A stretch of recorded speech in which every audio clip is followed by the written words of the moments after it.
छात्रों, आज हम आचार्य महावीर प्रसाद द्विवेदी द्वारा लिखित कवियों की उर्मिला विषयक उदासीनता नामक निबंध की चर्चा करेंगे और इस निबंध के सारांश को जानेंगे।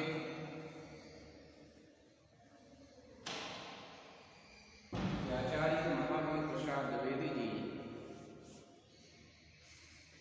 इस निबंध के माध्यम से क्या विशेष बात कहना चाहते हैं। तो आइए छात्रों शुरू करते हैं। आचार्य महावीर प्रसाद द्विवेदी जी हिंदी के युग प्रवर्तक और साहित्यिक नेता माने जाते हैं। आपने सरस्वती पत्रिका के माध्यम से अनेक नवोदित साहित्यकारों का मार्गदर्शन किया तथा उन्हें साहित्य के विविध विषयों को अपनाने की प्रेरणा दी। आपने रविंद्रनाथ टैगोर का एक लेख पढ़ा जिसका नाम था काव्य की उपेक्षिताएं। इसका प्रभाव इतना अधिक पड़ा कि आपने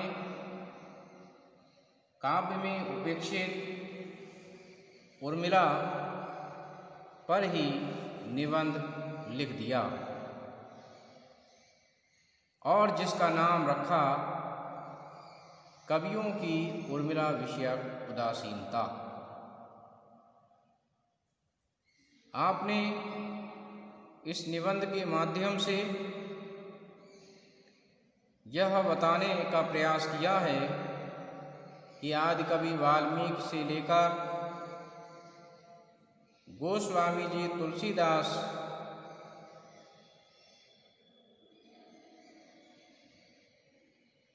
ने राम काव्य के अंतर्गत राम सीता आदि के चरित्र पर तो बहुत कुछ लिखा है, परंतु उर्मिला के त्याग, बलिदान तथा वियोग वेदना को कवियों ने प्रायः उपेक्षित ही किया है।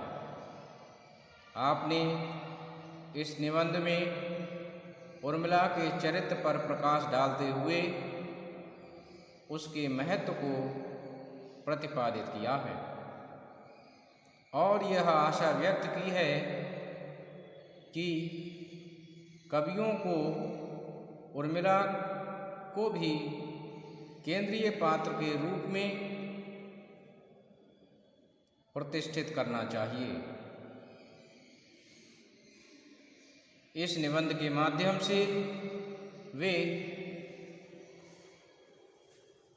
उर्मिला जैसे उपेक्षित पात्र के लिए न्याय दिलाने के लिए कटिबद्ध दिखाई देते हैं।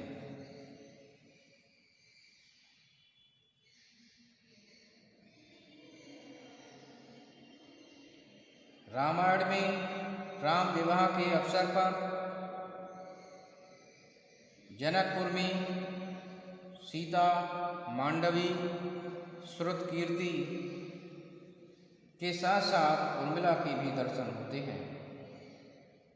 उर्मिला का विवाह लक्ष्मण से होता है और आगे रामायण में सीता का तो विस्तार दिया गया है, परंतु मांडवी, श्रुतकीर्ति के साथ साथ उर्मिला पर कोई विशेष चर्चा नहीं हुई है।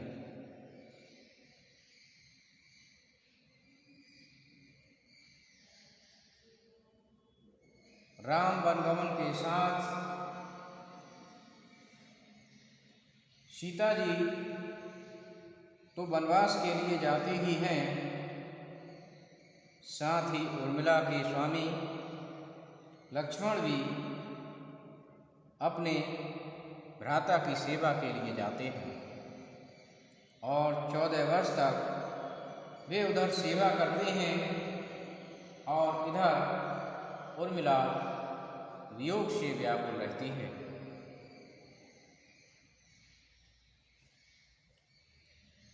उर्मिला का चरित्र इतना महान होते हुए भी कवियों ने उसके वियोग को, उसके दुख को, उसकी पीड़ा को और उसकी वेदना को नज़रअंदाज ही किया है, जबकि उन्हें ऐसा नहीं करना था। आचार्य द्विवेदी जी इस बात पर विशेष बल देते हैं कि उर्मिला जैसे महान पात्र पर भी कवियों के लिए लेखन कार्य करना चाहिए। महाकवि वाल्मीकि आपके अंतःकरण में तो अनंत करुणा है, फिर भी आपको उर्मिला पर दया क्यों नहीं आई? लक्ष्मण के वनगमन के साथ तो उसका ध्यान आपको आना ही चाहिए था। जरा सोचिए कि राम के राज्याभिषेक की सूचना से जब सारे अयोध्या के निवासी आनंदित और उल्लसित हो रहे थे, तब भला उर्मिला क्यों न आनंदित हो रही होगी? परंतु अगले ही पल जब उसे यह पता चलता है कि राम वनगमन के साथ उसके स्वामी, उसके प्राणनाथ लक्ष्मण भी वन के लिए जाने को तैयार हैं, तो आप इस बात का अनुमान क्यों नहीं लगा सके कि उर्मिला के हृदय पर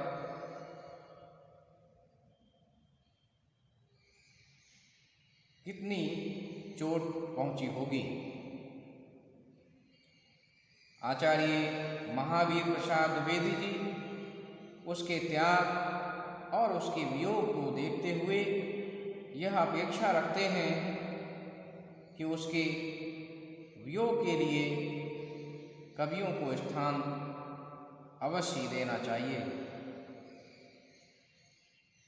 फिर भी आदिकवि वाल्मीकि रामायण में उर्मिला के वियोग व्यथित रूप के लिए चित्रित नहीं कर सके।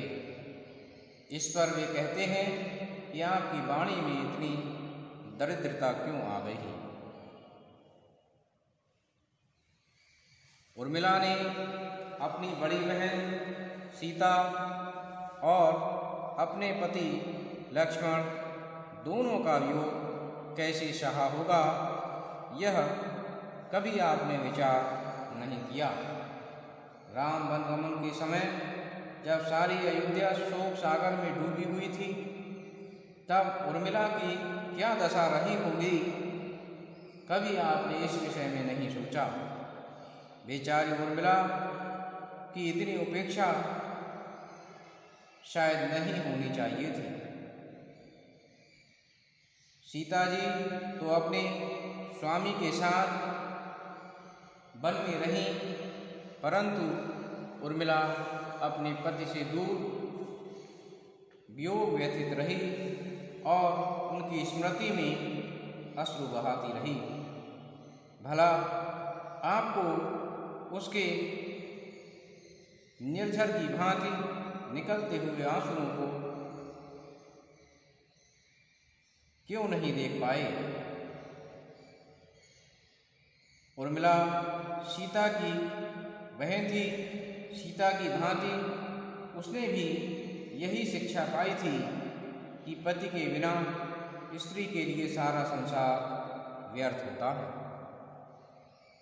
वह भी लक्ष्मण के साथ ही जीवन का सर्व सुख मानती थी पर उसने साथ जाने की हट नहीं की।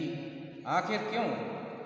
इसलिए कि छोटे होने के कारण लक्ष्मण राम के सामने उर्मिला के साथ ले जाते हुए सकुचाते और फिर उसके साथ रहने पर वे राम और सीता की सेवा के लिए प्रत्येक क्षण का उपयोग नहीं कर पाते। तो उर्मिला के त्याग की ओर कवियों का ध्यान नहीं गया। यह महावीर प्रसाद द्विवेदी जी अपने इस निबंध में बार बार रेखांकित करते हैं। आखिर उर्मिला की इतनी उपेक्षा क्यों? इधर सीता जी अपने स्वामी राम के साथ तो वन के लिए गई, परंतु उर्मिला चाहते हुए भी अपने स्वामी के साथ वन गमन नहीं कर सकी और उसका कारण उसकी मर्यादाओं की बेड़ियों में जकड़ा हुआ व्यक्तित्व है। क्योंकि यदि वह ऐसा करती तो उर्मिला के लिए शायद ही वह स्थान मिलता जो कि उसके महान और त्याग के लिए मिला हुआ है।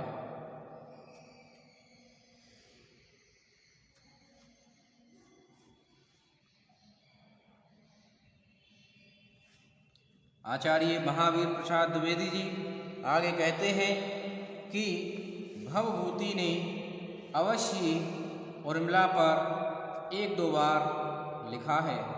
वन से लौट आने पर उर्मिला का चित्र देखकर सीता लक्ष्मण से पूछ बैठती हैं, यह कौन है?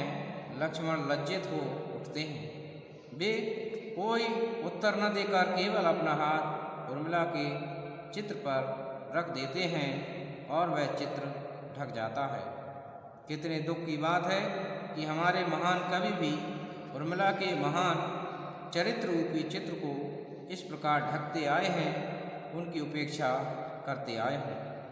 तो इस प्रकार से आचार्य महावीर प्रसाद द्विवेदी जी अनेक महान कवियों के उदाहरण देते हुए उनके द्वारा उपेक्षित की गई उर्मिला के चरित्र की बात करते हैं और यह बताने का प्रयास करते हैं कि उर्मिला का भी त्याग किसी से कम नहीं है। वह भी केंद्रीय पात्रों के रूप में, मुख्य पात्रों के रूप में काव्य में स्थान पाने की अधिकारिणी है। अतः कवियों को उसके महान चरित्र का गौरवगान करना चाहिए। तो इस प्रकार हम देखते हैं छात्रों की आचार्य महावीर प्रसाद द्विवेदी जी उपेक्षित उर्मिला के लिए काव्य में एक उचित स्थान दिलाने की बात करते हैं।